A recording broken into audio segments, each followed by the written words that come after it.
There's a formula that I worked on. It's always, figure out what I want, I'm gonna work really hard, I'm gonna get it, I'm gonna see results. The one thing that you really want, that everyone says is the most important thing in life, completely out of your control. Even if you think you're controlling it and doing all you can with IVF and taking the drugs, and even if you do that all to a T, it's still a big question mark. You know, every morning you go, it's 7 o'clock, you get blood work done. My arms were so bruised up after a while because there are only so many areas they can poke at you.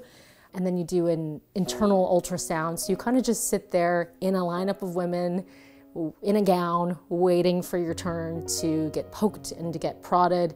And on top of that, you're taking drug after drug after drug, and it kind of plays with you a little bit. And I think once they said to us, IUI is not working, we don't really know why, you're gonna have to look into IVF. That's when I think it became more real. So we did one full cycle of that, which entailed a lot more of the poking and prodding.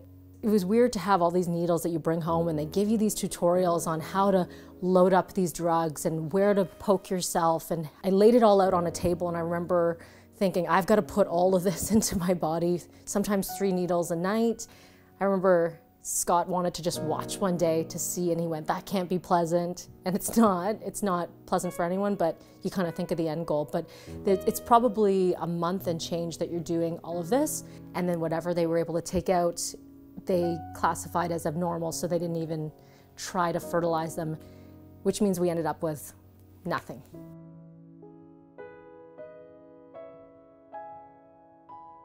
I definitely pulled back from some events because a lot of my friends were having young kids at that point, and a lot of friends were finding out they were pregnant. I went to one friend's baby shower where I was sitting with a bunch of new moms and one who was expecting, and I caught myself tearing up. I went to the washroom and just cried and then came back. So I couldn't put myself through that. It was, I think, really tough because we had started to talk about and make plans and think about our lives without children. I'm gonna go with the joggers. Hey, if I jog with you, will you talk with me? Sure. Being in the public eye, the job that I have, made it, I want to say 10 times worse, but it almost felt like 100 times worse.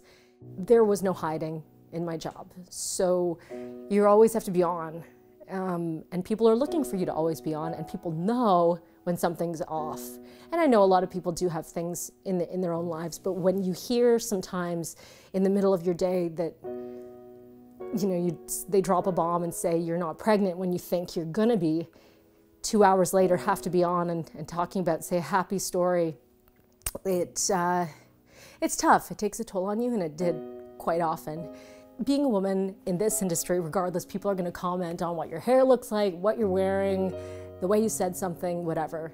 And I got a lot of tweets for certain things I wore that said, is there a secret you'd like to share? Are you expecting a little one? And I got a lot of these just throughout the years, and that made it so much worse because not only are you struggling internally, but you have to take all of that from the public and go, how do I turn this all around, and how do I just brush it all off when they have no idea what you're going through?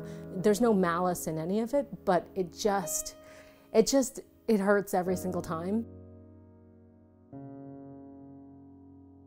If you're not distracted with a hobby or a trip or something, then you're just going to think about it. Yeah, and I'm glad we did a break, because if we'd done it back to back to back to back, it was wearing. Because you're injecting all of these hormones into you, you sort of feel like you're in this cloud. So to be able to even just get your body back to where it should be and then start again, you just feel like it's gonna be better this time around. And it was. So we were actually very fortunate because we decided to put our last 2 embryos in at once. So we went for broke, so to speak. And luckily one of them took. I remember the nurse who we had dealt with, we saw often, and she called me, and I remember she had a different tone in her voice.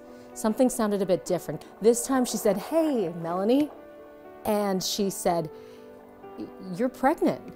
And I couldn't process it. I actually couldn't process it. I didn't know whether or not to be happy or to have a bunch of questions, and I was actually in shock. I remember thinking, when I find out I'm pregnant, I'm gonna cry. I did not cry because I just didn't understand it. And I immediately called Scott, who was probably guessing that he was gonna hear a negative again, because I always do the exact same thing. Every time I heard a negative answer, I called him in tears, and he'd say, okay, I'm on my way home. I called him this time. He was driving, because I could hear I was on some sort of speakerphone in his car, and I told him, Scott, I just heard from the nurse, and it's positive. And he said to me, positive what? And I had to say, we're pregnant. And it would be interesting to have seen what his face looked like. Now I'm getting emotional, but he said, I'm on my way home. But it was something that I didn't think was actually gonna happen, so.